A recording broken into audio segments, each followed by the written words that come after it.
Hey friends, welcome to Gardening with Creekside. It is the end of April in North Carolina. Today I am going to share with you annuals, perennials, and shrubs that they're not going to peter out in the heat. Oh my goodness, no they're not. They are going to go through the entire season giving you color and structure and movement in your garden. So stay tuned because we have got some fantastic plants that you can add to your garden that are going to be great workhorses in the heat and the humidity. Quick little side note. So we have decided to postpone our Friday Night Lights events. If you had already bought tickets, we have refunded you, so you should have received an email for that. It is just a crazy time here at Creekside, and we decided, you know what? If we can't give these events 1,000%, then we just want to postpone them until the time that we can. I know a lot of you were super excited about it. We're gonna have a Friday Night Lights event. It's just not going to be right now. So the one for actually tonight, April the 24th, has been postponed, as have all the other ones. We will come at you with a new date very soon when we know that we can give it that 1,000%. So without further ado, these are the plants that I would add to my garden right now. These are the plants that I am adding to my garden right now. So first of all, we're going to start with some annuals because we are here in front of the greenhouse. So come on.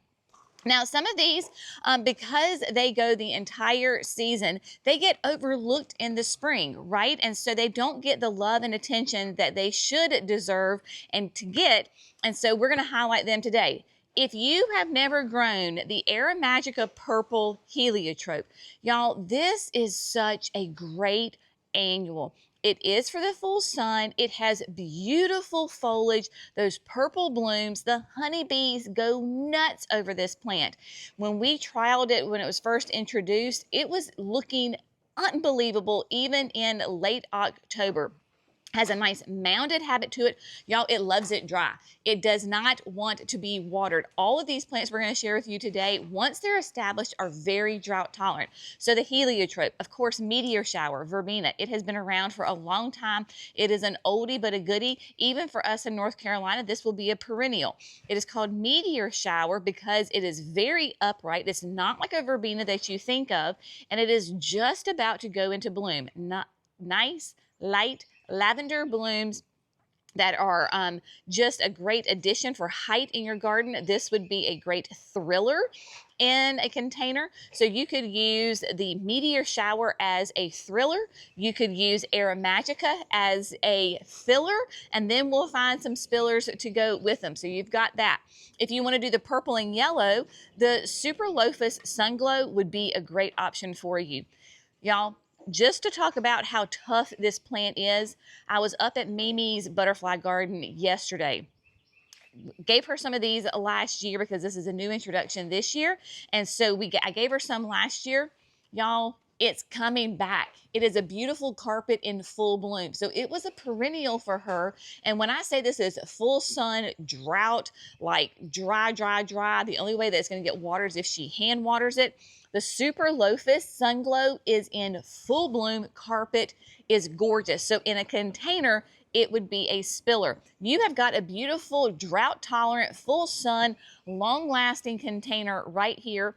Of course, you can put it in the landscape as well with that thriller, filler, and spiller habit to it. So we love all of those. If you have shade, one that is often very much overlooked are the begonias. Pegasus begonia. I am literally adding this to my garden as we speak. It is a foliage only for the shade. Will get height to it. So this will get to be anywhere from 12 to 18 inches. In a container, this would be your thriller, right? Then coming over here for the Selenia begonias, they are rated for full to part sun. Here in the South, I would recommend go ahead and put them more in like morning sun, filtered sun. Again, go all season long. This would be a beautiful combination, of course, with your Pegasus. I will say the Selenias do not like our clay soil, so this is great for containers. You want to put that into a container. And then an oldie but a goodie. This is a great one. The Evolulus, the Blew My Mind XL. Now, you may notice that the blooms are not really open right now. That is because this is part of the morning glory family, so the blooms open and close with the sunlight. Extremely drought tolerant, will bloom its head off all season for true blue flowers. In a container, it is a spiller, and in the landscape, it is a great ground cover. Now, over here, we have got more. Y'all, we talk about this all the time, the sun patience. Yes, the sun patience can take the full sun. Am I having to water mine every other day right now because we're in an extreme drought? Yes, I am. But that's okay, because I know that once those roots really start to go, they're going to be drought tolerant and they are going to perform so well. Y'all, they come in a range of colors. So I'll let Jerry just kind of pan. There's reds, there's light pinks, there's lilacs. You come over here, there's like hot pinks, there's white, there's the purple, you name it, it comes in a range of colors. These are going to be great in the landscape or in your containers to give you that height and that continuous bloom. Y'all, no deadheading required. Just let them go. And back to my shade people, if you're not growing dragon wing begonias in your shade garden in the southeast, you are missing out on such a great, beautiful, humidity tolerant, heat tolerant annual that is going to give you color and structure, height in the garden. They can go in containers in the landscape. We've got them in pink, red, and white. I am using these like crazy. And then we're going to be back over here. I forgot, sorry. We've got our first caladiums in. So again, if you're in the southeast, if you're in a hot, humid environment, then your caladiums are going to be some of your absolute best friends. Caladiums love the humidity. They don't really like the dry, arid environment. So if you're in a desert condition, maybe not the best plant for you. But the heart-to-heart caladiums from Proven Winners, sun to shade, there's only a few that are shade only. These have just begun to sprout. I too am adding caladiums to the landscape, to my hanging baskets, to my hay racks. Y'all, they go forever and they just get more and more beautiful as the season goes. No, they don't flower. Do you need a flower with a caladium? No, you do not, because you get this gorgeous color, these nice heart-shaped leaves on it. There's literally a color for everybody out there in the world. Now, another great annual that gets overlooked in the springtime because it loves the heat and the humidity. Of course, we're talking about lantana. Lantana is your best friend for the hot, dry summer and goes all the way into the fall. They come in every color. You can put them in containers. You can put them in the landscape. Yes, it may look kind of small right now, but y'all, once the heat and the humidity hits, these things take off. The bugs don't like them. They don't really require a ton of fertilizer. So easy. And in October and November, when you've got this mass explosion of color, you're going to be so happy that you planted lantana. Now, what's another great, I got one more annual for you that's an absolute workhorse in the heat and the humidity. Let's go outside and look at it. I know I keep saying this, but if you're not growing this plant, you're missing out, my friends. Portulaca. Portulaca is a very low-growing, sedum-like type plant that is going to give you these massive blooms. They're like the Avobulus. They open and close with the sun. So here we are in the early morning, and they are closed. These are the Creekside Champions. These are the Mega Pizzazz series. So we've got red, we've got gold, we've got orange. When I tell you that in the afternoon, this table is nothing but like a huge rainbow of color, and the pollinators are all over it. This is the one that you want to plant to go in as a ground cover, as a spiller. If you have like a retaining wall, it would do great spilling over. In containers, it is your spiller. Massive color, my friends, massive. So there we go. Those are some of the annuals, not all of them. Of course, there are more. And then moving into perennials, because we love perennials. Perennials are those plants that live for 2 or more years, right? Gaillardia, Coreopsis. Coreopsis is going to be one of those rare perennials that will absolutely bloom throughout the entire season. Here we have the tick seed. This is the uptick red. And I can't even talk. Coreopsis is going to be one that is low growing. It really stays about this height right here. It is going to be 12 to 18 tall, 12 to 18 wide, hardy in zones 5 to 9. So your Coreopsis, we love this series because it just does a really good job. The uptick red is nice and bright. If you want to deadhead it, you can. You do not have to. Even in the southeast, you're going to keep a little bit of a mat of the green, so you're going to know where the plant is. So Coreopsis, a great one. And then over here, this is if you're looking to support the pollinator population in your full sun, low water needs. Here we go. We've got two. One is this Salvia, and there's actually a sweet little honeybee on it right now. The honeybees are really attracted to the blue, and this Salvia is called May Night. And May Night gives you those really, really rich blue / purple flowers that is going to be a great attractor for your pollinators in the sun garden. 8 to 24 tall, 12 inches wide, hardy in zones 4 to 9. So as soon as this came off the truck last week, when I tell you the bees were all over it, they were. And then this one, this is an Agastache. This is Blue Fortune. And y'all, Blue Fortune is a classic plant. It has been around for years. It is just one of those workhorses in the garden. I have this at the chicken coop. And yes, it is an Agastache, so no, it's not blooming right now. That's why you would plant the Salvia, so you have the Salvia that's blooming first, and then you could come into your Blue Fortune. This will get some height to it. I want to say in that like 2-foot range. Does those beautiful, 24 to 34 inches tall, about 2 feet wide, hardy in zones 4 to 9. This is going to be those nice soft lavender blue flowers that the pollinators go nuts over. Very, very drought tolerant. Love that. And then of course, phenomenal lavender. Phenomenal lavender is the lavender for the South, without a doubt. This is getting ready to bloom. Phenomenal truly is phenomenal because it can handle the heat and humidity of the South, and it gives us beautiful classic lavender blooms that smell divine. The fragrance will waft through your garden. It is unbelievable. And then if you have rabbits like I do, alliums. Alliums are going to be one of your best friends for the pollinators that the rabbits do not like. And there's a ton of different cultivars available. So like we have here on the end, this is Bobblehead. Bobblehead has nice, big, wide blue leaves that have a little bit of a twist to them. So you've got that, so you can see that structure. This is going to be a nice, very, very light color.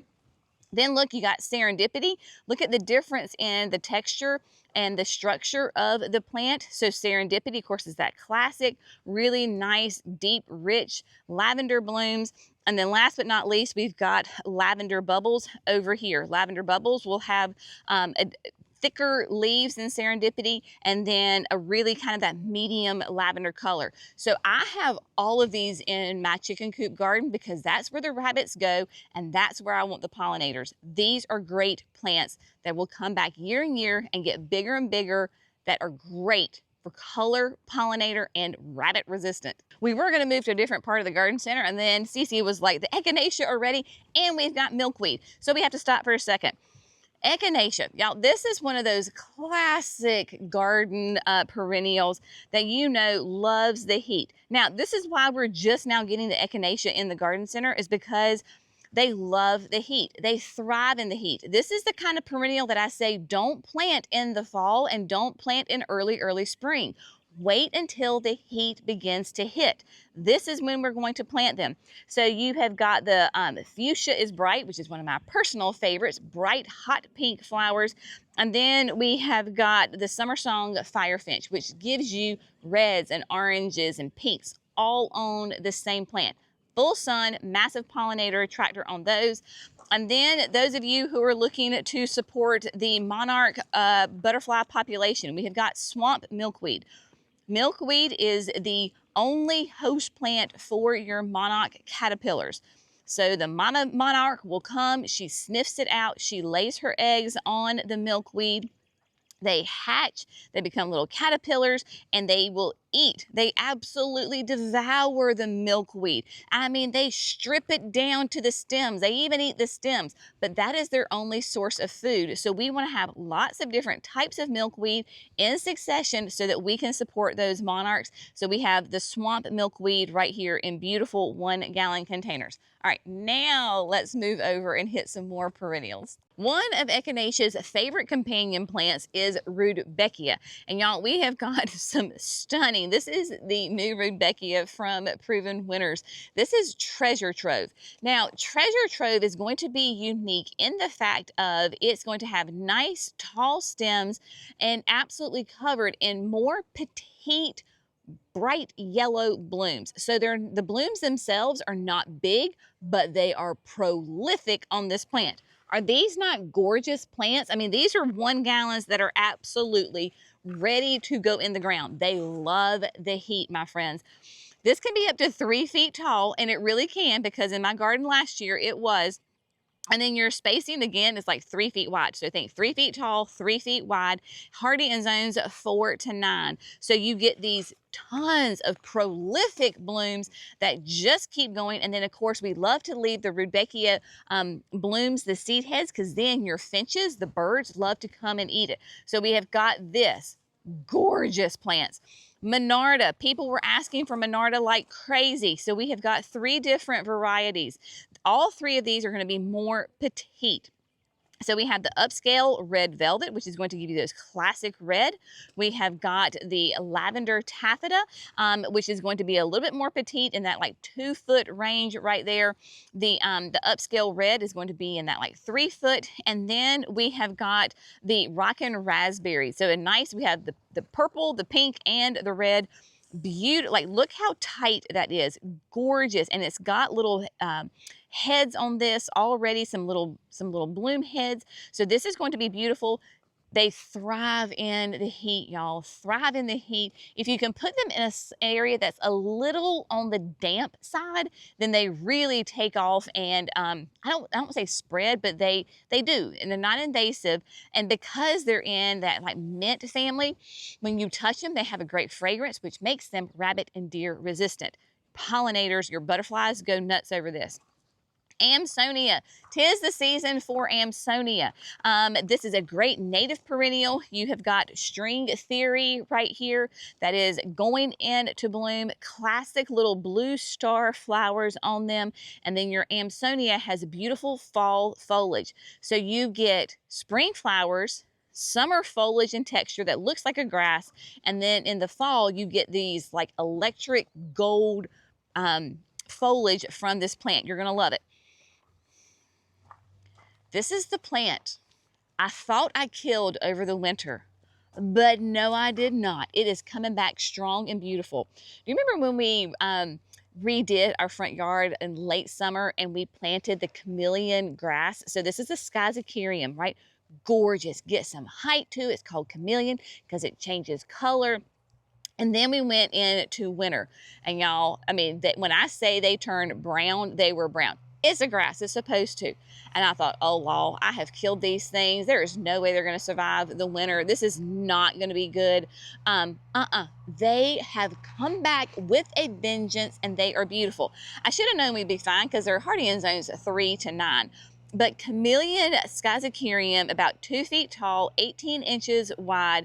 It is that little blue stem. It is going to be like the coolest plant. From one gardener to another, if you want to add a grass, a Schizachyrium to your yard, you need chameleon. This is such a cool grass. Love it. All right. So I got shade. Let's talk about shade. Come on over here. We're going to bebop over here really, really quickly to the shade garden, because just because you don't have full sun does not mean that you cannot have a gorgeous garden in the shade, right? Because personally, in the summertime, I would rather be in the shade garden than in the full sun garden. So what are we going to plant? Hydrangeas, of course, are like the #1 plant that you think of kind of with the shade garden. The fairy trail brides have begun to bloom. So if you want to add hydrangeas to your garden, you need to do it now, my friends. Do it before the crazy heat and humidity hits. So whether you want that cascading habit of the fairy trail bride, you want the strong reliability of a mountain hydrangea, then look at the Tough Stuff Top Fun. These serratas are absolutely covered in buds. They are going to give you gorgeous color in your garden. Depends on your pH, right? But they are getting ready to just explode in color. And these are going to be 3 feet tall and wide. This is the hardiest hydrangea that I can think of, honestly, for your shade garden. And then, oh, come over here. Y'all, we got the best ferns in, and my #1 probably favorite carex. This is Feather Falls. So if you looked at that chameleon and you're like, I'd love to do a chameleon grass, but I have shade. Well, you want Feather Falls then. This one will be evergreen, whereas chameleon will die back in the winter, not Feather Falls. It is a carex. It gives you color year round. Love, love, love this plant, and these are stunning and massive. So we got in some new ferns that I want to share with you. One of my favorites is Lady in Red. It's called Lady in Red because the new stems have that reddish hue to them. So if you have a shady, damp area, then Lady in Red is going to be for you. Has really kind of nice, tall, beautiful foliage, very soft, that blows in the wind. And then we got in some ghost ferns. So if you look at like the Lady in Red, and then you look at the Japanese painted ferns, and you're like, well, I wish I could have both. Well, you can, because that is the ghost fern. So the people who are a way lot smarter than I am, they took a lady fern and a Japanese painted fern, and they cross-pollinated, bred, and you get ghost fern. Ghost fern gives you the height and the structure of a lady fern, but the color of a Japanese painted fern. I have 3 ghost ferns in the side yard along the driveway, and y'all, when I tell you they are massive, I've divided them. They're huge and they are gorgeous. This is a great fern for your shade. Again, if you can have it a little damp, then they will really thrive. Mine's not on irrigation, and they are doing great. So you have got those. All right, let me see what else we have got over here for the shade, because there's so much. Like everything you could possibly think of, it is great for the shade, but we're thinking about, right, tolerant, go for the heat. Here we go. All right, my friends, talking about like hydrangeas and how we want to get them in the ground before the crazy heat and humidity hits. And just as a little reminder, Mother's Day is going to be coming up in the next couple of weeks. All right, we've been talking about Let's Dance Skyview for over a year now, and this is the hydrangea, Macrophylla Classic Hydrangea Blooms. Y'all, we've got one cracking her first color right here, but I want you to look and see how many buds are on this hydrangea. Let's Dance Skyview is being marketed as the first continuous blooming hydrangea. It is a macrophylla, meaning here in the South, we want morning sun, all day filtered sun, not hot afternoon sun. This is going to be 2 to 3 tall, 2 to 4 wide, hardy in zones 4 to 9. My folks who are hardy in, or you're in zones like 4 through 6, absolutely full sun. Here in the South, don't do it, it'll burn. So you want to put it in those lighter sun, more gentle sun conditions to give you this massive color display of classic hydrangea blooms in that blue family. Gorgeous, gorgeous hydrangea. You don't want to miss these at all. Okay, here we go. Let's move on down. My friends, we are into the throes of rose season here in North Carolina. Look at these beautiful, oh so easy Italian ice roses. They are a great, nice kind of a landscape, kind of low and wide. I mean, the Italian ice gives you that beautiful kind of color. You get creams and pinks and yellows. going to be about 2.5 tall and wide here in the southeast, and they are going to be continuous bloomers. So this is going to be great for like the front of the landscape, or maybe the middle, depending on how you have it laid out. Beautiful blooms that just are fantastic. So Italian ice, gorgeous, very soft, romantic, love it. And then personally, this is my personal opinion, my friends. This is At Last from Proven Winners. At Last, as far as I know, is the original rose that I know of from Proven Winner Color Choice Shrubs. It is hard to beat this rose because it is such a great heat tolerant, humidity tolerant. I have one in a container I've had for years. Y'all, it doesn't get black spot. It gets highly neglected, and she still puts on these gorgeous peach flowers that smell like a classic rose. This is going to be more upright than, say, like your Italian ices. 3 feet tall, 3 feet wide. Absolutely put it in the landscape. We have it in the signature garden, but you just get these beautiful blooms that they just keep producing, and this fragrance, y'all, it smells like a rose should smell. Tough plant, gives you gorgeous flowers. Again, would be a great option for a Mother's Day gift. And then another option that we have too, as far as for like the landscape, they're not blooming yet. This is the Oh So Easy Peasy. And Easy Peasy is going to give you really rich, hot pink blooms. Can you see all of the buds that are covering this rose? Again, we have these in the signature garden, a beautiful hedge of them. Cannot wait to see them in full bloom. But this tube is going to be, it's going to be a little bit bigger than Italian ice, 2.5 to 3.5 tall and wide. Of course, the roses, very cold tolerant, hardy zones 4 to 9. So if you're looking for roses, we have got some options for you that are stunning. And then, y'all, this is really, really exciting. We got in, if I just have to find it, we got in one of the new pugsters. Let me find it, well, so Jerry says it's right here, but I'm trying to find it. All right, so this was a little bit of a teaser because people have been shopping. So I only have 2 of these left. So if you get here, come for them. The Pugster Sorbet.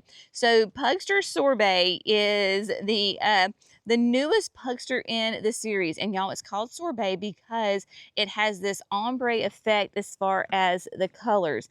So you get lavenders, you get creams, you get a little bit of a hint of a pink. It is a beautiful, beautiful, small, petite buddleia, about 3 feet tall and wide here in the South, honestly. But you get this, it says 3 colors in every bloom. So there you go. Beautiful plants on that. Hopefully we will be getting more. If you're good here and you want sorbet and we don't have them, we've got all the other colors in the Pugster series, but these are the plants, again, that you want to plant in the heat and the humidity. They thrive. They really love to be neglected. If you have no irrigation, great. If you don't want to fertilize, great. If you don't want a deadhead, you don't have to deadhead them. But the butterflies and the pollinators love them for sure. And then yes, so then we have those, and then we got some more of the Sunjoy Neos. These bring you that hot color in a barberry to the landscape. Again, no fuss, deer resistant. Proven Winners has these in their deer proof line. The Neos are nice and petite. They do not get big with these electric red colors, 2.5 tall and wide on those. And then, of course, the butterfly candy buddleias. Those are another great petite buddleia that are going to produce these massive number of blooms. So if you're out with your buddleias and you're like, well, they look a little sad. One, with your buddleias, they need to be pruned. If you haven't pruned them yet, go ahead and give them a good little haircut and then wait for the heat and humidity to hit, because they take off. Once they begin blooming, they do not stop. And the pollinators just go crazy over them, especially your butterflies. I mean, it is called a butterfly bush after all, right? Jerry and I were just talking, y'all, I could talk about forever about the plants that can go in your garden right now, because there are so many great options for you. But if you're looking for something that has more height and more structure, later season blooms, then you need to check out Rocksteady Vitex, a chase tree. Right now it looks like a shrub, right? But this will turn into like a small tree. Think like a small crepe myrtle form, right? Multi-trunked, that gives you long lasting, very light purple, kind of lavender colored blooms. That is a fast grower the pollinators love, and because it is a vitex, it thrives in the heat. So add this to your garden now for structure. If you're looking for native options, we have got, people have been asking for sweet shrubs like crazy. This is Aphrodite. Aphrodite is going to give you massive, big red blooms. For us, kind of starts in May. They have a lovely fragrance to them. Why it's called a sweet shrub. It is native. It will be a big one, like 6 to 10 tall and wide. So you're going to want to give it room. We have one in the signature garden. It's more in the back, and it is going to produce tons of flowers on it. And then we have got, if you've got those more like wet conditions, another native option for you is Sugar Shack. This is a button bush. This will get some size to it. So Sugar Shack is going to be 4 to 5 tall and wide. This is the coolest bloom ever because it looks like something that you would find under a microscope. Like they're white with little shoots coming off of it. It looks like either something under a microscope or something that you would find in like outer space, right? They are so neat, and then they will turn to like little red, almost like a berry type later in the season. So they really thrive in damp conditions. So Sugar Shack buttonbush is a great option, thrives in the heat and the humidity. But just know, no matter kind of what your growing conditions are, there are tons of options for you. If you're coming to Creekside, we would love to help you. If you're not close to Creekside, go to your local garden center. They too would love to help you to create that garden that gives you the color and interest that lasts throughout the entire season. Remember, there are seasons, and so you have plants that have their moment to shine, and then as they begin to fade, the next one steps up into place, has their moment, and there's this beautiful succession of colors and textures, flowers, fragrance in the garden. We're not planting for necessarily just for today. We are planting for 6 weeks from now, 3 months from now, to give us beautiful color and interest, help support the pollinator population in your garden. Lots of beautiful, beautiful options. Gardening is not completed in a day. It is a long process that is so much fun as we discover new plants that will grow, bloom, and thrive in our garden. As always, we so appreciate all your love and support. If you would like and subscribe, we would love it. That way you don't miss those 5 videos that we do each and every week. And as always, y'all have a great day. We'll see you in the next video. Bye, friends.